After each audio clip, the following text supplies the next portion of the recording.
there were points in my life when I felt that just merely living that life that I want was not possible. Life was good, but I felt dissatisfied. I felt that I wanted something more. I felt that God wanted something more for me. You take on this thing, you promised this thing, girl, that you're going to write her story.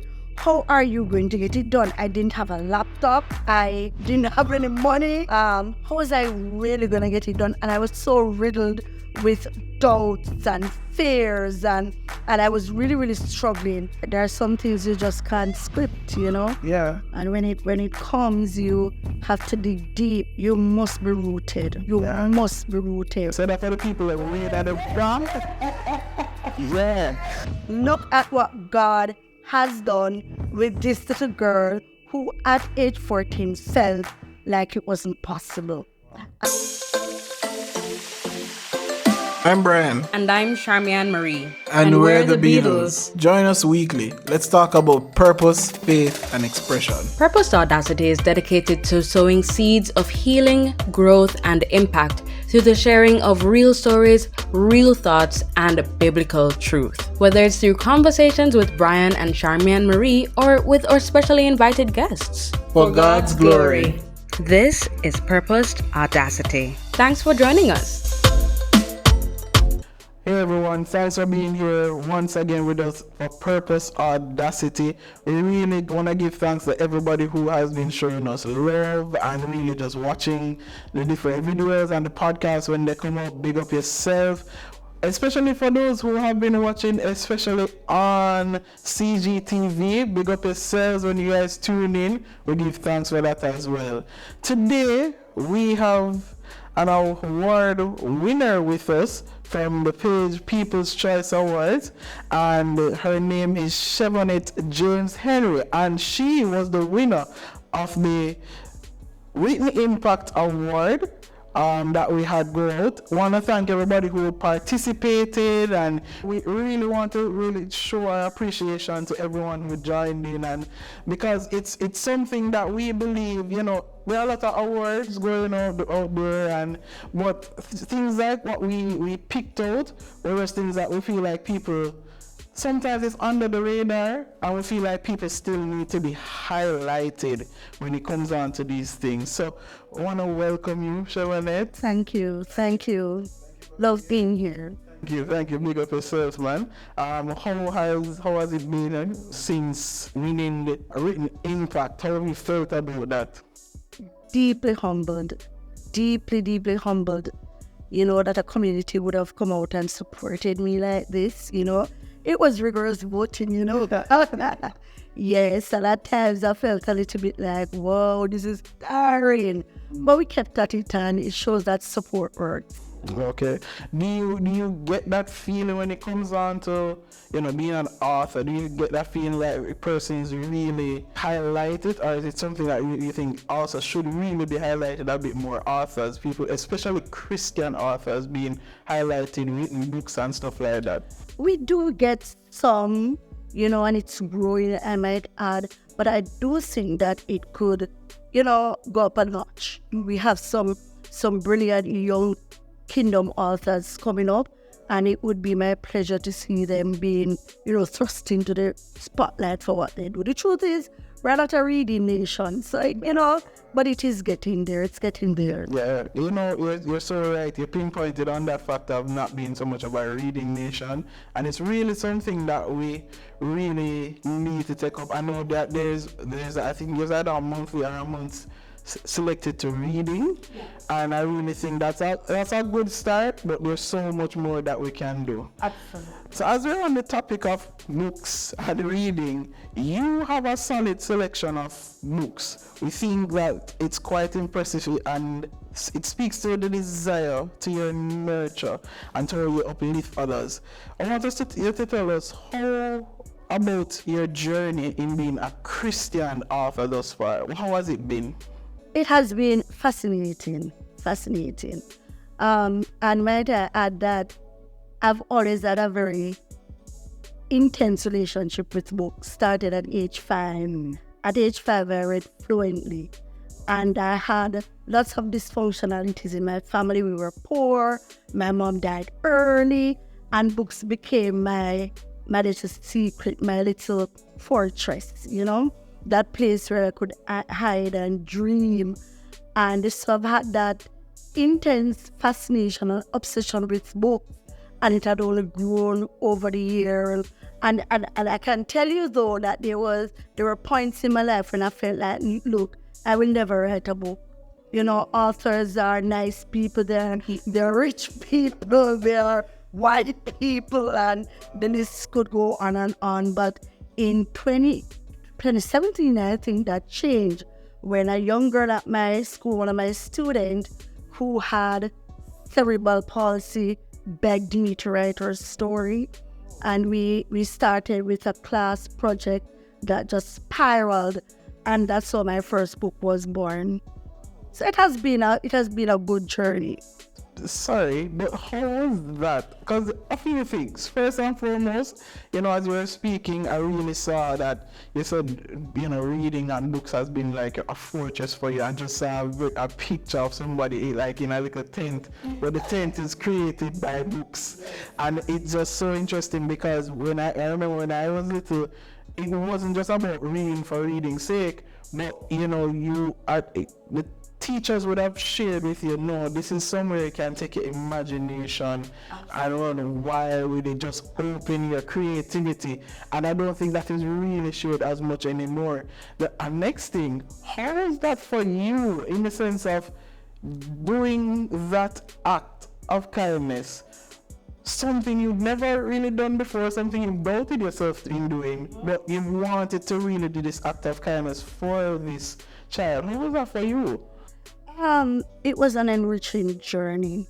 Here was this young girl, beautiful, sassy, feisty, but had cerebral palsy, was confined to a chair, had severe motor challenges, spoke with a slur, and she desperately wanted to know what she could do. And the truth is, we struggled to find something that she could do. And then an idea came to me that we could, just do some journaling. And so I would journal with her every single day. And when she asked me that question, which she had been asking me for months, and I remember one Wednesday morning, I remember it vividly, I went into the classroom because I'm also a special ed teacher, and she looked at me and she said, Auntie Chev, what am I going to do with my life? And the idea popped, you could write a book, And so I said, okay, G, this is what we're going to do. We'll go through our journal entries, and I'm going to see if we can get a book from those entries. And we did.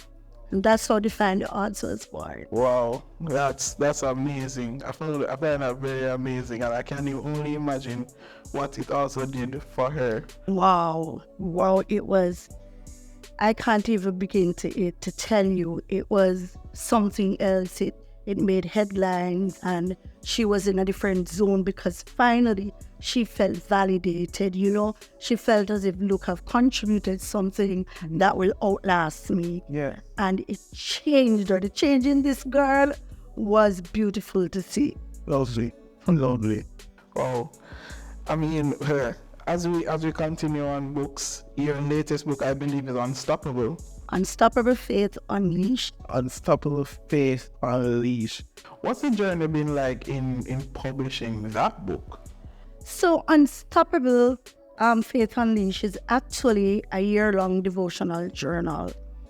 And I had done She Thrives in 2023. Mm-hmm. And a group of young ladies, approached me and, aren't you doing a journal for 2024? And I had no plans to do a journal, But then the idea grew on me. And so I started very, very late, probably started around about August thereabout to put this journal together.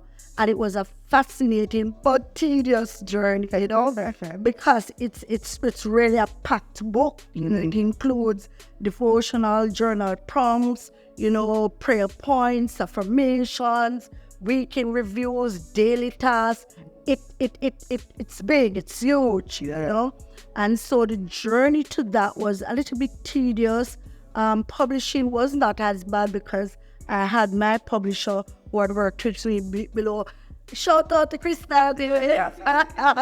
Had to start feeling. And so publishing wasn't quite difficult. It was easy actually, but just getting it done on time for it to be out for 2024 was a trip. Okay. Nice. And what caused you, because you would have written other type of books before, what led you to just say, I want to do a devotional, or was it you, or was it like, so, in your own devotional time, the Spirit of the Lord just said, hey, we want you to put this in our book? Actually, I am a firm believer in goal setting. I'm a firm believer in faith. And they had worked in my life. When I wrote Gigi's story in 2017, I think I was struggling, I didn't have a bad life. My husband is here. I didn't have a bad life. Life was good. My children are doing good. My daughter was a gymnast. We were traveling all over, competing. Life was good, but I felt dissatisfied. I felt that I wanted something more. I felt that God wanted something more for me. And so I started looking at goal setting goals, and how goals could help me along my journey. And then I thought about God and his impact on my life on that journey. And so 2018 I really started looking at goal setting in a brand new way, and I wanted to fuse both of them, goal setting and God, and how they could work to take us as ladies from a place of, disappointments and failures and, potential to actually living our best life every single day. And that's what the journal is about. No, I love that. I love that because it's the practical and the spiritual. It's the talking about like legitimately the whole man. Because a lot of times, some things can just weigh on our spiritual side and leave on the practical, like I have to walk through this. I think I was talking to a friend recently about just saying, when it comes out, especially like you're talking about deliverance and deliverance ministry, the one part is maybe what you see, the manifestation of like the person, whatever is coming out of the mouth and the run up and down and all of that. But we sometimes leave out the fact that when this person leaves this event place, this church and stuff, they now have to walk this thing out. Their hard work begins. And so I feel like that book is going to be a mega book. It's going to be a really good book. I believe so. It has been a real game changer. I've had ladies all over just messaging me, wanting this book to be a part of their small group, or wanting this to be a part of their church, the trajectory of their church going forward. So it has been a real game changer for us as women. Lovely. What major challenges did you have to overcome to really put out this latest book? Time management. Time management. I do many things. And because it was so late in coming, I had to figure out, how do I get this done? I'm a special education teacher. That's hard work. I'm a pastor's wife, with actively involved in church. I have children. How do I get this done? And so I've had to really look at time management and how it is that I could write consistently to get this done so that I would have it out by 2024. So that was my biggest challenge. And added to that, finances. Yeah, how it was not a part of the budget in January. Or did I know it was a place that came? So I had to kind of navigate those two huge challenges. But we did, and the book came to be. Lovely. I just want to, I just love to highlight what you also said, you're a pastor's wife. That's a major thing. Big up to your husband. My husband is a real deal. Really beautiful person. In most instances, when you do find a pastor's wife, she is wholly and solely into the church and whatever he's doing. And to have you be able to have your space, have your time to, write books about looking like 9-10 books, to be able to do that and still show up, to be able to find a place to say, I can only imagine him saying, honey, take some time to go back. Hey, you need to go do that. You need to go. I say, hey, you don't have to come today. Just rest and whatever. I can even only imagine those different moments. Yes, there were times that it was like, come, you need to go to bed. You need to go to bed. Because I'm nocturnal by nature, so I work all through the night. And it was like, no, baby, you need to go to bed. And you hit on a really important facet. Even as we think of ourselves as kingdom writers, the support. Yeah. Support is important. And the support from the key persons in your lives. Yes, we want a tribe, but the key persons in your life supporting you will take you to places you didn't think you could go. And he has been that support. He knows, and usually when I talk about him, he's a win by win. I can only imagine that. I can imagine the benefits of that even greater. That's right. All right. So, what another thing I'd love to know is what's the vision or the heart behind your book? What do you hope that readers really get from it? That living your best life is possible. It's possible. Last year when I wrote She Thrives, it was in a bid for women to understand that we can have it all. A lot of times we are made to think that we have to choose, we can't have everything. Yeah. And so we have to make a choice that none of us wants to make. And so with She Thrives, with all my books, it is for women to understand that we can have it all, that we can make good, healthy choices, and that we can leave a place of struggle, leave a place of challenge, leave a place of difficulty, leave a place of failures, and walk in that purpose that God has ordained for us to have. Will it be easy? Absolutely not. It will not. But nothing important in life is easy. And as I would say to my children, we choose our easies, And so that's my main aim for women all over to know it is possible to live your best life. That we choose our easies. Yes. I love that one day. Yeah, man. I'm going to hashtag that right there. Yeah. How have you felt about the impact that your collection has made on others' lives thus far? Like, you spoke about women actually, reaching out and saying to you that, it's really, how have you felt about that? Amazed. Wow. Amazed. And here's why. There were points in my life when I felt that just merely living that life that I want was not possible. I remember my English literature teacher at age 14, after I'd written a story saying to me, you will be a global writer one day. And I rebuffed that. That is not possible. I'm just a little country girl. Life is difficult. My mom had died. I was angry. It did not seem possible.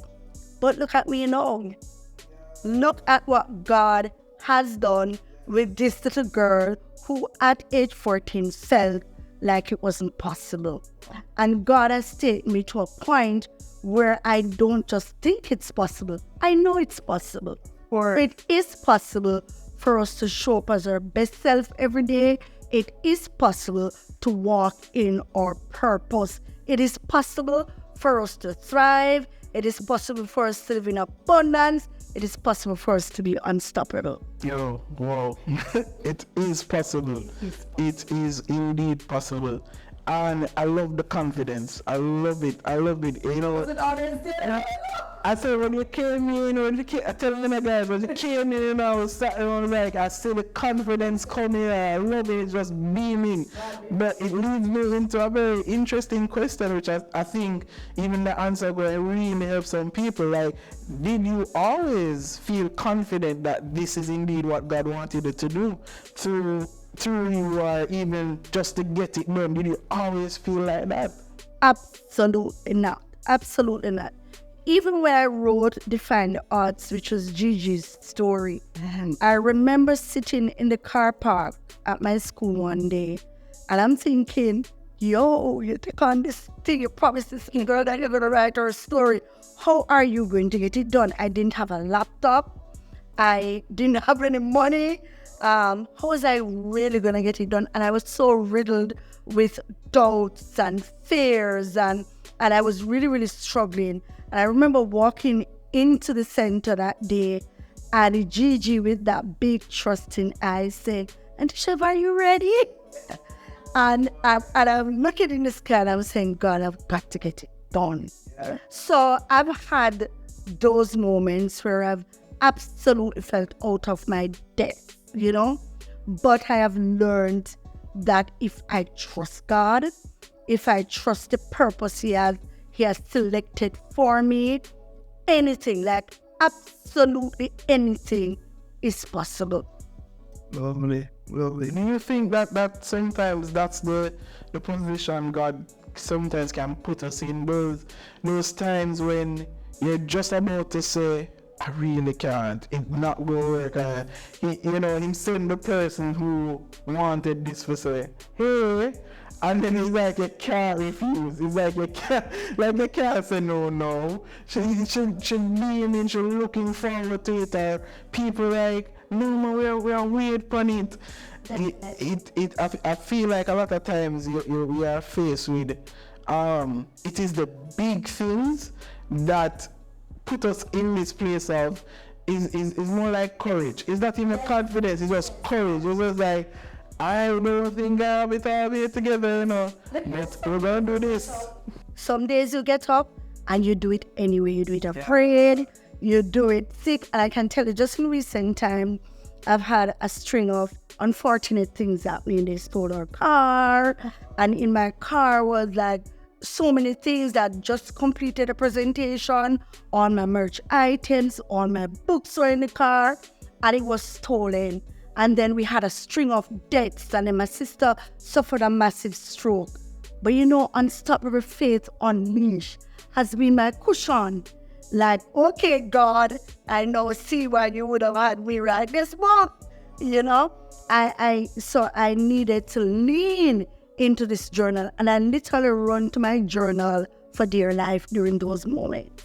That's why you can't beat books, You can't beat books. That's imagine you were writing this thing, thinking that you're writing it, just for everybody else, because, hey, I got this. And now you had to go back into it. And I think that's the beautiful thing, especially about the Word of God.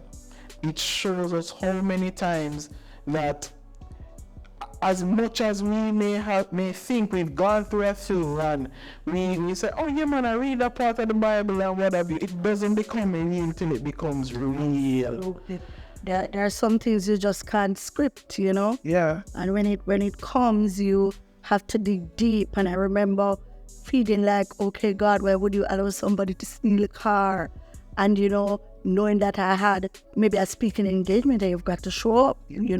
You put on your best self and you show up, and you know that it will be okay on the other side. God has a purpose. Yes. And we have to live our lives like that, understanding that even the difficulties and the challenging times of life, God has a purpose. And I believe that with all my heart. God has a purpose in everything that He allows in our lives. Absolutely. He has a purpose in everything in our people, everything that we have in our lives. So I want to know, what would you say is the most important thing that every Christian author needs to remember in hoping to write like a very impactful book for God, or for, just to share God with others or so? For me, you must be rooted. You must be rooted. So that for the people that read at the front, The people at the back. And I'm like, you must be rooted. As it's okay if you're not a Christian, but as kingdom authors, we have got to be rooted in the word. If not, resilience goes out the door. If not, showing up goes out the door, If not, when the money not coming out the door, you've got to be rooted in the word of God. So you've got to feed your soul. Literally spend time in the word, spend time in prayer, build up your spiritual life, build up your spiritual walk, and you need support. You can't do it on your own. You need support from the people who matters, but you also need a tribe. And I think I've been very blessed to have a tribe, Big up again to Crystal. So many times Crystal, big up again to Crystal Day and the author CEO. And they have been a real support for me on this journey, this kingdom writing journey. And we need. Wow, two things: rooted and in community. You know what's very interesting, because you even touched on the fact, you don't have to be a Christian. But it's what I found with some, even a good amount of non-Christian authors. They are rooted in what they're writing about. They believe it, they know it, they believe it, and they are walking in it. And so therefore, we have a foundation already with the Word of God that is refueling us, giving us the creativity, giving us the imagination, giving us the necessary words to use and share pretty much just our experience with other people. And so, of course, we have to use it. Definitely. I think no matter what it comes to, whether it's writing, dancing, singing, DJ, whatever, being rooted in the Word of God is very critical to it. Because you know what the truth is too, at the end of the day, no matter how many people you reach, you could reach millions for millions for millions. If you aren't impacted, if it doesn't change your life, if it doesn't change what you're going through, if it doesn't cause you to draw closer to Him, and it's just for everybody else, trust me, you can miss the mark consistently and completely and write 20 books. That's right. But you miss the mark in your own life because you are not rooted in Him, and a lot of what may be coming out of you is really just coming out of an empty place. So that rooted part is very critical and very true. And the community part, the tribe part, definitely. I've never written a book. I've never you should be the authors by mail. But I can only imagine the times of just feeling blocked, I'm not sure what next to write, I can imagine somebody write their first book and maybe it does, and some people might think somebody who writes a book and does, and it's amazing, can write a next book, but I can tell you it's 10 times harder. It's 10 times harder. A lot of times I even in the music business that I look at people, and anytime they come out with such a, like, they were maybe their first song, great, True. awesome, True. it's so much harder because the expectation now is that this person will deliver every time. And no, that's not always the thing. Which is why you need to be rooted, because, one of the things I've also learned is the importance of affirming yourself. There are times that I felt I couldn't do this, but I kept affirming, you can, because it's a dream the Lord has placed in you since you were 5.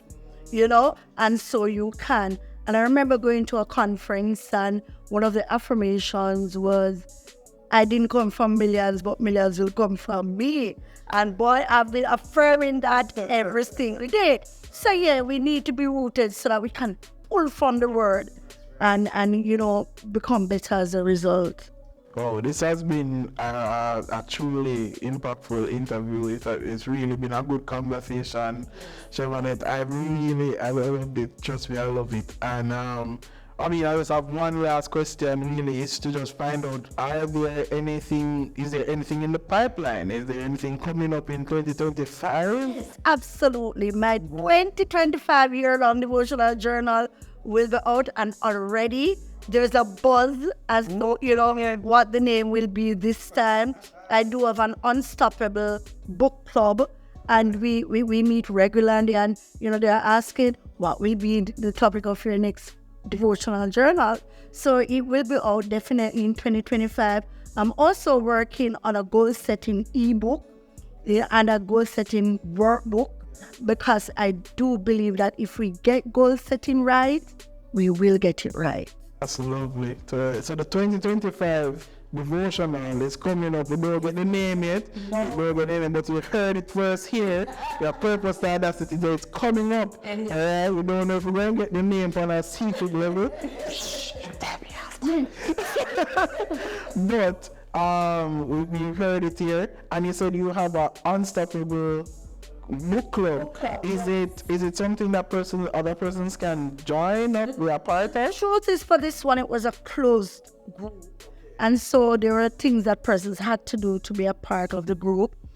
We have been meeting every fourth Thursday for the past 6 months, and it has been wonderful. But we are not taking anybody in this one, no, because we're so far gone, But next year, we'll see what happens there. Let's look out for it, guys. Don't miss it. And as we're talking about, look out for it. How can people reach you, stay in contact with you? Just catch on what's going on, what's happening. All right, so I am very, very active on social media, Facebook, Instagram. Facebook, I'm Chevonette James-Henry, and LinkedIn's Chevonette James-Henry. On Instagram, on Threads, on TikTok, I'm Chevhen97. So you search for me, you'll find me, or you could email me cheven99@gmail.com. Okay, great, good stuff. All right, thank you, Chevonette, for this interview, guys. Thank you for joining this another episode of Purpose Audacity. We really love having you here, and we're just gonna continue bringing great people to give great content, and as well as to give great knowledge and nuggets so that we can live through. It's not just for you to be here and listening and know and love these persons, but also to live through, know, and also get that relatability, knowing that you're not alone. You're not the only one going through some stuff. There are others that are going through some stuff, but they are also thriving and living for God, and then putting out that expression for God, for His glory. Bless up yourself, guys. Thanks again. Later. I'm Brian. And I'm Charmian Marie. And we're the Beatles. Join us weekly. Let's talk about purpose, faith, and expression. This is Purposed Audacity. Thanks for joining us.